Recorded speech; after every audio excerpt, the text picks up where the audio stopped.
আসসালামু আলাইকুম প্রিয় দর্শক, বার্থ সার্টিফিকেট নিয়ে নতুন আপডেট। ঢাকা দক্ষিণ সিটি কর্পোরেশন নিজস্ব ওয়েবসাইট তৈরি করছে বার্থ সার্টিফিকেট নিয়ে। তো চলুন আমরা এই যে দেখেন আপনারা ডিএসসিসি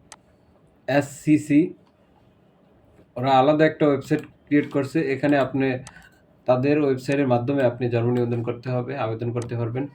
এখানে জন্ম মৃত্যু দুইটাই আবেদন করতে পারবেন।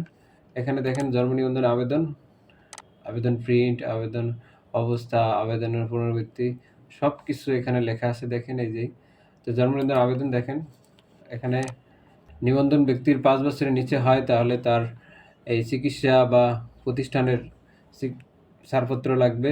পিতামাতার জন্ম পিতামাতার এনআইডি কার্ড এবং পিতামাতার জন্ম জন্ম নিবন্ধন লাগবে। নিবন্ধন ব্যক্তির যদি 5 বছর বেশি হয় চিকিৎসক একই জিনিস লাগবে। তারপরে এখানে আমার কাছে এই ডকুমেন্টগুলো আছে। এখানে ক্লিক করবেন, আপনাকে আবেদনে নিয়ে আসবে। এখানে আপনার প্রথম নাম, সেকেন্ড নাম ইংলিশে তো ডিটেলস লেখা আছে, এই অনুযায়ী আপনি ফিল আপ করতে হবে। তারপর হচ্ছে পরিচয়, পিতামাতার জন্ম নিবন্ধন থাকলে জন্ম দিবেন, আর হচ্ছে এনআইডি থাকলে এনআইডি দিবেন। জন্ম নিবন্ধন বা এনআইডি দুইটার একটা দিলেই হবে। হ্যাঁ, এখানে কোনো জন্ম রিকোয়ারমেন্ট নাই।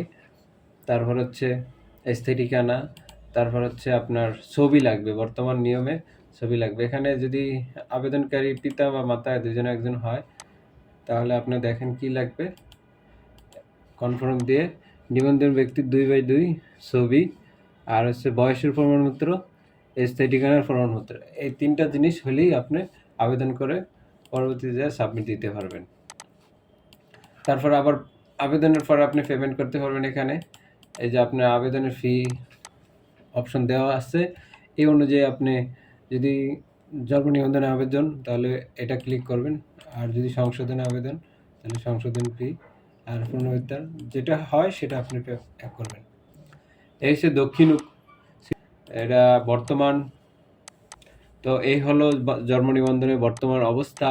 যারা আমার চ্যানেলটা এখনও সাবস্ক্রাইব করেন নাই তারা আমার চ্যানেলটা সাবস্ক্রাইব করে আমার চ্যানেলের সাথে আপডেট ভিডিও পাওয়ার জন্য সাথে থাকবেন। সবাইকে ধন্যবাদ।